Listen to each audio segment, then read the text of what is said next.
Okay, so look, I again just want to welcome everybody. So we're going to have this short, relatively short solar panel installation and information session.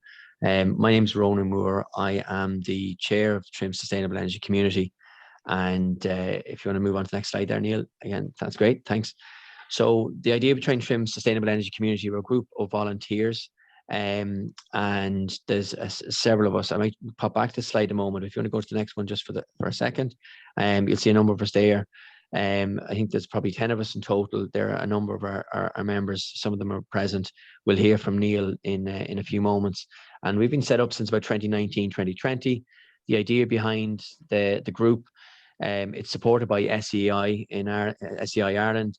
And what we try to do is try to help the town of Trim to reduce its energy usage. And obviously in doing that is helping people reduce their energy usage. And obviously in reducing the energy usage, obviously then helping people to save money. When it comes to spending money in energy, if you're spending money in energy, obviously the money is going generally to large multinational companies and leaving the community. Whereas if you can save money, that stays in your pocket. And then that money can then be spent more likely in the community. And obviously in the last year, we've seen energy costs go up exponentially. So there's no greater importance than today to kind of look at reducing energy costs. The last couple of years, we've helped a few homes get retrofitted in the community, had deep retrofits. So that's something that we're involved in. If you want to get in touch with us about that, Trim SEC, our website or Facebook page, just give us a shout. So we've helped a few homes get retrofitted. We've also done some energy awareness raising programs as well. And what we're looking at tonight is around solar. So Neil, if you want to just pop back to that other slide just for a second. So we know there's a great desire for people to move into solar. A lot of people have done already some energy saving measures in their own homes and are exploring the idea of solar. So we want to kind of tell people, kind of explain what can be involved and what might be involved in that. If you've never done any work in your homes thus far around energy saving, we always suggest that, look, obviously there's some habits that you always important to look at in terms of how you're currently using your energy usage, and there's certain ways that you can kind of go about looking at that. But if you have a relatively limited amount of money and you haven't done anything, well, usually the best start off point is insulation, attic and wall insulation, attic obviously, and then wall if it allows, and kind of look at that. But a lot of people have already done some of those things and they're looking to reduce their energy usage further, and hence why we're going to look at solar. So in terms of what we're going to do then is Neil is going to talk just in a moment. He's going to give his own personal experiences of how he installed solar in his own home, explain the rationale for that, the savings that he's been able to accrue, and the benefits. So he's going to give his personal experience. He's a volunteer here in Trim SEC. And then afterwards, we have a local installer, Vinny Mawini. And Vinny, his details will be at the end of the slide. Will people be able to ask questions as well? And if it's a case that people would like to explore this further, well, then they can get in touch with Vinny, email or phone, and he'll get back. He's a local installer who's kind of has installed for one of our members as well. So I guess we felt we were happy to get him on and invite him on. It's an area that's very busy. A lot of people are getting solar panels installed. And Vinny's amongst those that he's out the door in terms of people that he's doing projects, but very kind of him to join us and offer services for people who might be interested. So without further ado, I'm going to hand over to Neil. And Neil, if you'd like to kick off and talk about your experiences. Right, just confirm you can hear me now, can you? Yeah. Okay, so my name is Neil Cope. I'm a Trim resident since 1991. I'm a chartered electrical engineer, and my expertise is really in high voltage engineering and substations and everything. But I installed some solar panels myself this year. So what this presentation is about is giving my experience of what happened with solar panels and how we installed them. So the first question is, why should you install solar panels? And this is my experience with my electricity bills over the course of the last year. As you can see, there was a steady increase from August 2021, when it was 143 euros, up to 300 euros in June 2022. And that's when I installed my solar panels. And you can see the immediate reduction in electricity consumption. I went from 300 euros up every 2 months down to 128 euros. That's a saving of over 150 euros a month, or every 2 months, on my electricity bills. Just to give you another example, this is one of my electricity bills from August of this year. And you can see down at the bottom corner here, which is highlighted in red, that my electricity usage from the year beforehand was down by about half. So I have consumed half as much power in that 2-month period than I did the year before. And I didn't really change anything else in the house that I'd done. I had just installed the solar panels. So what's involved in the installation of solar panels? Well, you need a significant amount of space in your roof. As you can see from the photograph on the left-hand side, there's quite a few panels installed there. And you also need some space inside your house. So here we have an inverter. These solar panels here create direct current electricity, but that can't be used in your home without going through an inverter. This converts it from DC to AC. It goes through a few switches here to make sure you can isolate it, and then it goes into the house here. That this is quite an important piece of equipment there that ensures if the electricity supply is dropped outside your house, that it becomes safe for the ESB to work in the system. So that's why solar panels need to be installed by competent people that know what they're doing, because there is implications for your system, because you could backfeed into the ESB system, and that's something that you don't want to do. So if you install, you preferably like a south-facing roof, because that's where most of the sun comes from in Ireland. And like I said before, you need space for the inverter and access to the distribution board. That one complexity you have in an installation is, how do you get from your solar panels to your inverter, and from your inverter into the AC into your house? Because what you will do is, when you install this system, you will use it primarily to reduce the amount of power you use in your house. So if your house is using 2 kilowatts of electricity and you have 4 kilowatts of power installed and it's a nice sunny day, you could end up exporting power to the grid, because all your house is actually just being powered by the sun. So in order to create a few figures, what I have done is I designed a sample system that we could potentially install, and then this sample system is based on these details here, and then we'll give you an idea of the amount of savings you could have, or the amount of power you could generate.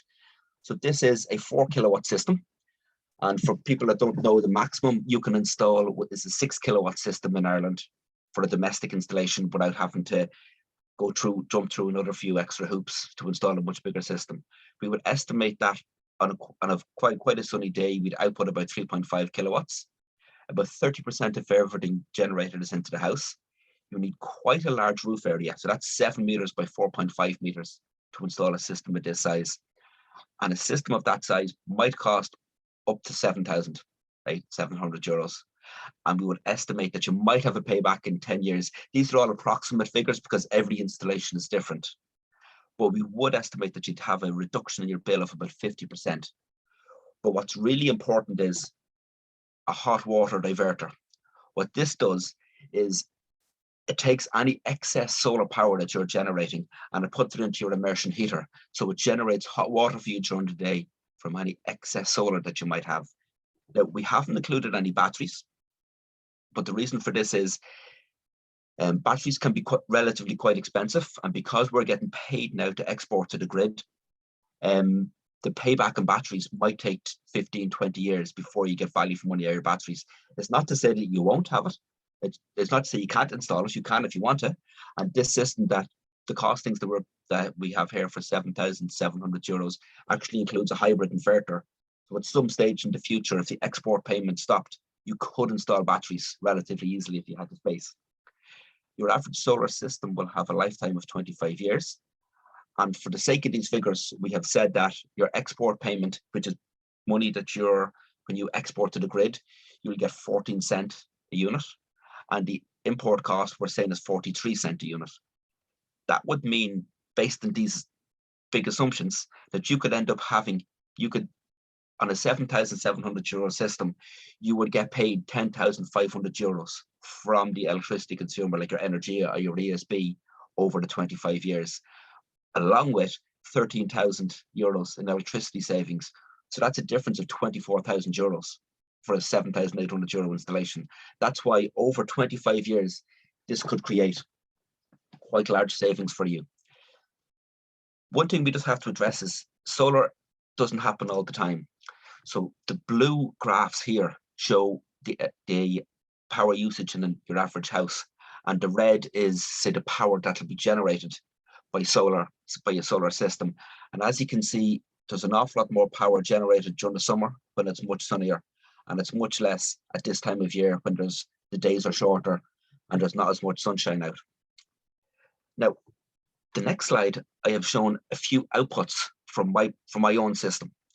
So you can see on the 19th of August, 73% of all the power that was used in my house for that entire day was solar. And there was 9 units consumed and 9.3 units generated. The difference is, because it's solar, I don't have batteries, so I had to use power at night time when there was no solar being generated. But I exported almost as much, the same amount as that I imported. So that's quite a nice way of saying that I was almost self-sufficient during August for this. Now, this graph here, it shows at this point in time, this is just a snapshot of my solar system on that day, on the 19th of August. I was generating 0.6 of a unit. My house was only using 0.1. I was putting 0.3 into the hot water, and it was still in use, but I was also exporting to the grid at this time. So that meant that as soon as this had finished and I had heated up all the water, I would be exporting all my excess into the grid. And that's where these numbers came out of. But you might say, so what happens? That's 19th of August when everything is nice and sunny and everything is fine. What happens in the middle of December?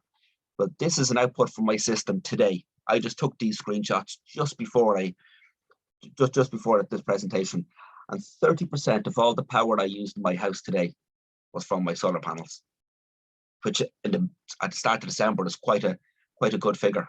And I consumed 8 and I generated 2.6. These are the graphs you can get out of the My Energy app as well. It just shows your electricity consumption during the day, and you can see I used a lot of power at lunchtime today, having the dinner, making the dinner and everything. And during the day also, even though it wasn't that sunny and I was using a little bit of power, my hot water system took 0.7 kilowatt hours. That's an equivalent to, say, maybe having your immersion heater on sink for 20 minutes. So it was a nice little bit of power generated today in December. So the next thing is, how much would a system cost you to install? It's very difficult to give a price for it, but we're estimating from about €6,000. But this is very much depending on the installation.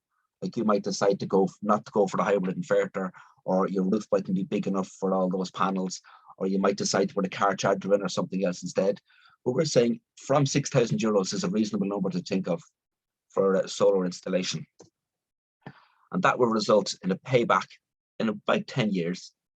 And if you install this as well, these are the figures we got from our €7,700 installation, where we'd have €10,500 of export payments and €13,600 from your electricity savings. So the next slide is, I think most of this we're hoping to have any questions if anybody has. And so hopefully between myself and Vincent, we should be able to answer most questions that people might have about an installation. So open it up there. Thanks, Neil. I'm actually just talking off a different computer because my other one's a little bit slow. So if there's issues with you hearing me, just let me know, please. There's one question for yourself, Neil, and then I'm going to ask Vinny to maybe talk us through the process as to if somebody wanted to kind of take this further and were to get in touch with yourself, what sort of steps would they expect in terms of Vinny looking at it, kind of seeing if it's appropriate, costings, grant applications, and so on. So I'll come to Vinny in a second on that. But just for yourself, Neil, as you said, you've chosen, I know there's talk around battery, you've chosen at the moment not to put in a battery. As you've said, you've spent that little bit more, not much, but a little bit more to have an inverted charger, so that at a later stage you can put in a battery if it made sense, if that's correct. But in the meantime, in your summer one, I think we were talking about this before this presentation, which I thought was interesting. I don't have solar panels, so I'm looking at hoping to get.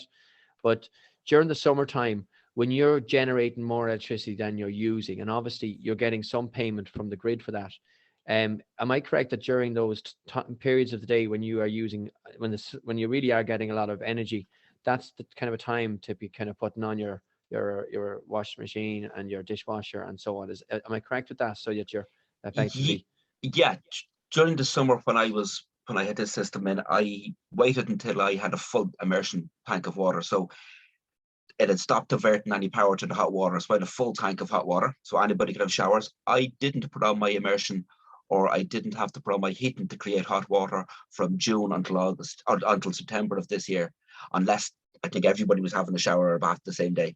So it was almost exclusively solar hot water for the whole summer. But after that, what we would do was we would put on the washing machine or the dishwasher or something during the day, something that would use a little bit of power, because by far and away the most economic way of using solar is that if you self-consume the power as it's generated, not to put it into a battery to store it. Or I think we have figures there where we said if you import it'll cost 43 cents, but if you export it'll cost 14.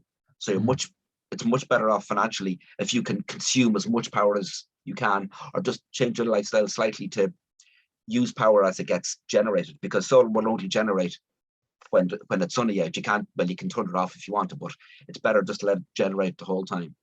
and as you say, as at the moment, a lot of the companies are paying you to when you generate energy, yes. But that might change in the future. We don't know. This is the thing. We don't know what some of these costs, but no. As at the moment they are, and hence why it might make sense into the future to have a battery. Maybe then over to yourself, Vinny, and I guess just as we want to Vinny, and just maybe to kind of stress as well, like from ourselves, the SEC here, we really kind of just want to make sure that people have a real kind of understanding as to what this might entail and our own experiences. And then with Vinny, I guess, look, giving us some further information, and then really it's up to people here. And I know that we're recording this, so people might see it online. That if you choose to go forward, whether with Vinny or somebody else, it's really kind of your decision. So we don't want to begin to get in between those conversations that you might have. But Vinny, could you maybe then just start us off then? And I might take this, and then I'll open up to the group. And when I open up to the group, I might actually stop the recording, so people might be happy to ask a question when it's not recording. But could you just maybe talk us through the process then? That I'm somebody who's interested. I get in touch with yourself. What sort of steps would I expect to happen, and maybe talk us through the grants as well? Hi everyone. No, look, basically just touch base with me, shoot me across email or call me during the week. Basically, I just take every house separately, have a look at it, look at your rooftop, type of roof you have, recommend what amount of panels can go on your roof. From then, I'll work out obviously your annual consumption, what possibly is the best system to go for. Whether a battery might be, some people might be interested in a battery. Some people could be interested in going with a hybrid inverter and a future-proof it for a battery, because we never know what might happen to the feed-in tariff in the future. So it's something we discussed at the time. But from the grant application, basically it's all about there's just a claims portal, a link between myself and the customer, and from then I really take over. And after the install is done, it's only a matter of uploading all the information and the pictures and up to the SAA grant. And then if you install a 4 kilowatt system, you'll get the full grant of 2,400. And as Neil popped up there, from 3 kilowatt, you'll get the 2,100, and then a 2 kilowatt system, you'll get 1,800. So that's basically what Neil has up there is basically the full grant what you can get for the solar PV. So the application is pretty straightforward to say. It's only a matter of connecting me and you up through the claims portal, and I'll sort of take over from there and upload everything to the system. Can I ask, in terms then for the person, then if say a cost is €8,000 without the grant, or that includes the grant, do they have to the owners have to pay that amount and then they'll get that grant back at a later stage, or is that taken? Yeah, so look, the way I work it is, yeah, I would be sort of, say it's an 8 grand, say it's a 6,000-7,000, 8 or whatever price is, I would collect the full amount, and usually once everything's uploaded, the grant comes back sharp enough in around 6 weeks. It comes back into your bank account from 6 weeks. or so. Now you could be selected to be audited and it could be delayed, but in general, it's usually 6 weeks. They're sort of quick off the mark at the minute. So you pay the amount, and then that the grant amount, whether it be the The 2,000 grant, or yeah, we'll come come back back, to come back to yourself. Yeah. When you were saying about that you'd look at the roofs, is that involved in a site visit then, or can you do? Well, either? well, look, a site visit, or I can see a lot from, say, the homeowner could send me pictures if they want it. Google Earth, I can sort of map, size up a sort of thing. But look, we're all close enough. I can pop over to someone's house if there are, have me in person to have a quick look at the roof, because sometimes pictures or Google Earth isn't 100% accurate. So look, again, that's up to the homeowner to want me to call out. That's no problem. And then one final question then before I guess open up. Are you finding from your experience, and Neil's put up there is a kind of a number of solar panels that you've installed yourself already. This is your examples of your own work. Is there certain houses, or is there any houses that you find are kind of being precluded? I know we said about south facing, or mostly south facing is important, but like in terms of bungalows, in terms of detached, semi-detached, and so on, are you finding that nearly most homes there's opportunities there once they are kind of in the right position? 100%, yeah. Like every house, you've at least one roof facing the right direction. Like east and west system is still a good system. You'll still produce a good amount of solar throughout the year. It's not as obviously as much as south facing, but you get a better spread of the solar array as it starts in the morning, and you get, instead of that blast of energy sort of midday till sort of 4 o'clock, south facing roof, you get a spread from east to west throughout the day. It doesn't generate as much throughout the whole year, but it's still east to west. Like most of them systems there are southwest or southeast. So I've went on 2 roofs. Like the bottom right there is directly south facing, and then the other 2 are southeast facing, so over the 2 roofs. So again, look, every house depends on every rooftop. Some people just want to put on as much solar as they can, and and then they get a better return over the long period of time. Okay, great. So look, what I'm going to do is I'm going to open up the questions there. I know probably maybe 1 or 2 maybe people might have joined during the talk. Just to make people aware, I've recorded this talk as well. So if you've missed something there, we will have it recorded, and we should be able to put it onto our website and Facebook page as well. So some of the questions and some of the points earlier on. But what I'm going to do at this stage, I'm going to pause the recording, and I'm going to open up to people if they have any questions for Vinny. Or even for Neil. So obviously Neil, our volunteer who's had the experience of having solars installed, and Vinny as the installer, local installer, a certified installer as well, private installer who is some of the people might like to further conversation with. So I'll just pause it there. So I might just bring it to a close and just continue the recording there. So again, just to mention to people, look, if you want to get in touch with ourselves as Trim SEC, please do. Vinny's details are there if people want to get in touch with a specific installer who's locally based. There's obviously other installers in the area. Look, we'll put up this presentation, and hopefully we'll attach to our website and Facebook page as well. So look, if people want to give us a shout, we'd be very happy to hear from them. And look, we might run another session like this maybe after Christmas, if there's a desire. Okay, well look, I just want to finish up then by thanking Vinny. I do appreciate it on a Friday. There was an energy expo in the county a couple of weeks back, and I know you didn't attend because you've got so much kind of business already that you're working with homeowners, which is fantastic. And it just shows you how much of a desire there is. So thanks very much for taking time out on a Friday evening to chat to us. No problem at all, Ronan. Thank you, and Neil, for having me. Fantastic. And Neil as well, thanks very much for sharing your own personal experiences as well. No problem. Thanks everyone else for joining us, and look, get in touch if you want to get back, if there's any questions, and we will let you enjoy the rest of your Friday evening. Okay. Thank you. Yeah. Thanks, guys. Thank you.